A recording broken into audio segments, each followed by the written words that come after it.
Akashvani Adilabad 100.2 FM మనస్సు నిండా.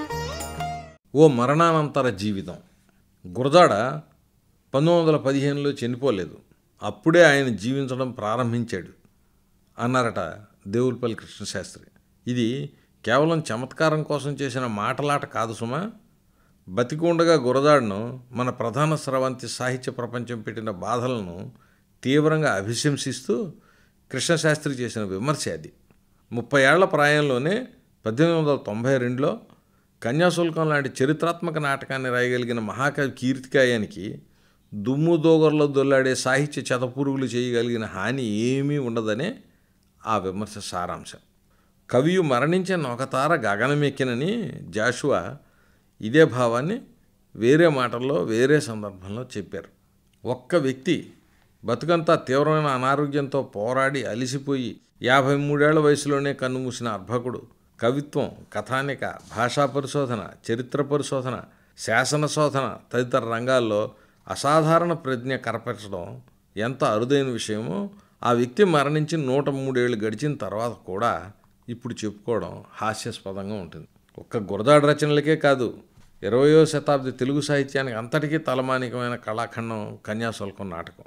కన్యాశుల్కం బీభత్సరస ప్రధానమైన నాటకం అని అయ్యల సోమయాజుల నరసింహశర్మ 1943లోనే సూత్రీకరించి చెప్పగా, అది బీభత్స రస ప్రధానమైన విషాదాంత నాటకం అని ఆ తర్వాత అన్నారు శ్రీశ్రీ. కన్యాశుల్కం రెండో కూర్పు వెలువడిన 100 ఏళ్ల తర్వాత 1992లో శెట్టి ఈశ్వరరావు ఆ నాటకాన్ని ఆధునిక భాషా సాహిత్యాలకి ఆది కావ్యంగా అభివర్ణించారు.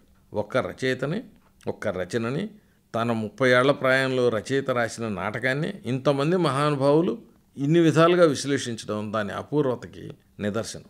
అందుకేనేమో తెలుగువాడైతే కన్యాశుల్కం చదవకపోవడం ఎట్లా, కన్యాశుల్కం చదవనివాడు తెలుగువాడు ఎట్లా అని నిలదీశారట భమిడిపాటి కామేశ్వరరావు మాస్టర్. ఇది చదివితే తెలుగు సాహిత్యంలో ఆధునికత గురజాడ అప్పారావుతోనే కలిసి పుట్టిందనే పొరపాటు అభిప్రాయం ఏర్పడవచ్చు. తెలుగులో ఆధునిక అభ్యుదయ భావాలకు ఆలవాలమైన రచనలను, అంతర్జాతీయ ప్రమాణాలను అందుకునే స్థాయిలో నాటకాలు, కవితలు, కథానికలు, భాషా పరిశోధనలు, శాసన పరిశోధనలు, చరిత్ర రచనలు అపూర్వమైన రీతిలో సూచించిన ఘనత ఖచ్చితంగా గురజాడకే దక్కాలి. కానీ ఆయన పుట్టడానికి 3 దశాబ్దాలకి ముందే తెలుగులో ఆధునిక సాహిత్యం రూపుదిద్దుకున్న వాస్తవాన్ని ఈ సందర్భంగా చెప్పుకుని తీరాలి. వ్యావహారిక భాషావాదానికి గిడుగుతో కలిసి గురజాడే శ్రీకారం దిద్దారనే నమ్మకం కూడా వాస్తవం కాదని 1920 దశకంలోనే గిడుగు రామమూర్తి ముద్దుకృష్ణకి చెప్పారట. 1910లో గురజాడ దిద్దుబాటు లాంటి గొప్ప కథానిక రాయడానికి దాదాపు దశాబ్దం ముందే బండారు అచ్చమాంబ, రాయసం వెంకటశివుడు తదితరులు ఆధునిక కథానికలు రాసి ఉండిన వాస్తవం కూడా ఇక్కడ చెప్పుకోవాలి. కానీ దేవుడు చేసిన మనుషులనే కాకుండా మనుషులు చేసిన దేవుళ్ళని సైతం మీ పేరేమిటి అని నిలదీయగల ధైర్యం, స్థైర్యం నాటికి నేటికి గురజాడ మాత్రమే ప్రదర్శించారు. కట్టమంచి రామలింగారెడ్డి గురజాడ కన్నా దశాబ్దం ముందే ఆధునిక కావ్యం రాసి ఉన్నారు. నరహరి గోపాలకృష్ణం చెట్టి గురజాడ 10 ఏళ్ల కుర్రాడిగా ఉన్నప్పుడే తొలి తెలుగు నవలు రాశారు.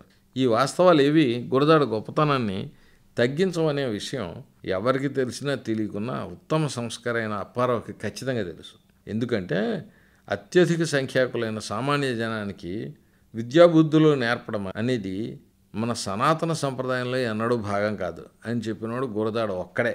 సాహిత్యము, చదువు సంధ్యలు బ్రాహ్మణులు గుత్త సుత్తేమీ కాదు అని మరెవరూ అనలేదు, గురజాడ తప్ప.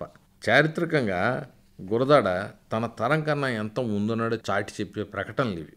గురజాడ మీద, కన్యాశుల్కం మీద రేగినన్ని గాలి దుమారాలు బహుశా మరే కవి మీద, మరే రచన మీద రేగలేదు. ఎవరో గోమఠం శ్రీనివాసాచార్యులు అనే అతి సామాన్య రచయిత కన్యాశుల్కం అనే క్లాసిక్ని రాయగా గురజాడ దాన్ని సొంతం చేసుకున్నాడని ఓ సాహిత్య విదూషకుడి చేత కొందరు మహానుభావులు రాయించిన రాతలు చరిత్రకెక్కినవే. శ్రీశ్రీ మనస్థిమితం కోల్పోవడంతో కొంత, కె రామలక్ష్మికి టైఫాయిడ్ రావడంతో మరికొంత కుంగిపోయి ఉండిన తనని ఉద్ధరించడానికే సదరు విదూషకుడు ఈ కొక్కిరై కోత కూశాడని ఆరుదురు చెప్పిన విచిత్రవాదాన్ని నమ్మిన వాళ్ళు దాదాపు ఎవ్వరూ లేరు. కాగా ఈ గోమఠం ఆచార్య మరో పుకారు పుట్టించి పుణ్యం కట్టుకున్నారు. కన్యాశుల్కం తొలి ప్రదర్శన రోజున 1892 ఆగస్టు 13న ఆ నాటకానికి నాంది రచించిన ముడుంబై నరసింహాచార్యులే సంస్కృతంలో ఆ నాటకాన్ని రాశారని, దాని గురజాడ అనువాదం మాత్రమే చేశారని గోమఠం వారి కథనం.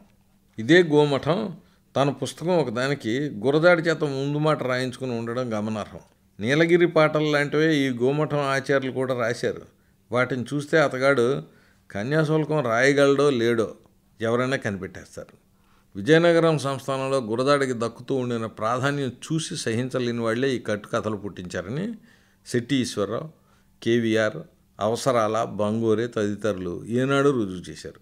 ఇవన్నీ వింటుంటే రాజదర్బారుల్లో జరిగే కుట్రల గురించి గురజాడ రాసిన పద్యం ఒకటి గుర్తుకొస్తుంది. తనకొక మేలు చేకూరగా తక్కిన వారికి కీడు చేయటల్, మనమున్న లేని భక్తి అభిమానము మాటలలోని చూపుటల్, కొనకెటు లాభములు కలుగు కొంకక నాటక మాట సాగుటల్, ధనమునకున్ మహోన్నతికి దారులు రాజగృహాంతరంబులన్.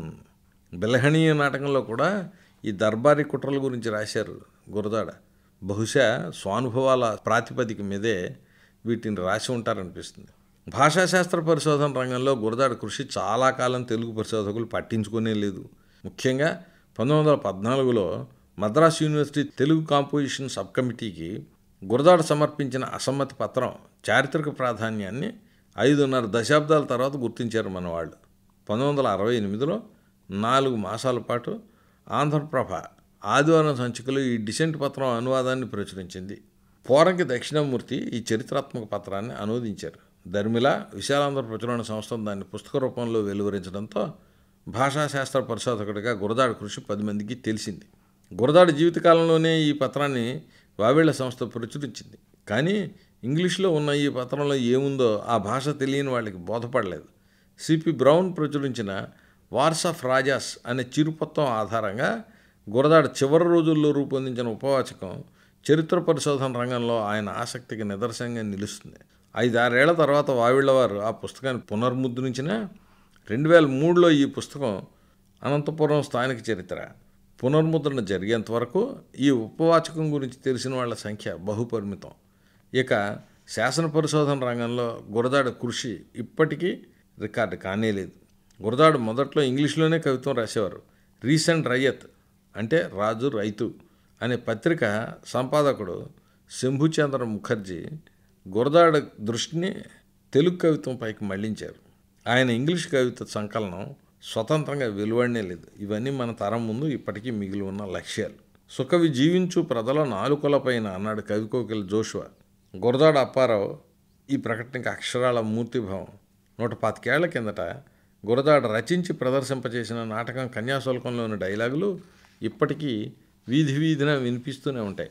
110 ఏళ్ల కిందట గురజాడ రాసిన కవితలు, ముఖ్యంగా దేశముని ప్రేమించమన్న పాట మన పిల్లల నాలుకల మీద నాట్యం ఆడుతూనే ఉన్నాయి ఇప్పటికీ. ఈ విషయంలో గురజాడతో పోల్చదగిన తెలుగు కవి మరొక్కరే కనిపిస్తారు, ఆయన వేమన. అటు వేమనైనా ఇటు గురజాడైనా సమకాలీన సమాజాలని చీల్చి చెండాడిన వాళ్లే. అయితే ఈ మహాకవులు ఇద్దరి మధ్య పెద్ద తేడా ఒకటి ఉంది. వేమన ఎవరిని ఉద్దేశించి అధిక్షేప పద్యం చెప్పాడో అతగాడు ఒక్కడు ఏడుస్తాడు, మిగతా వాళ్ళంతా నవ్వుతారు.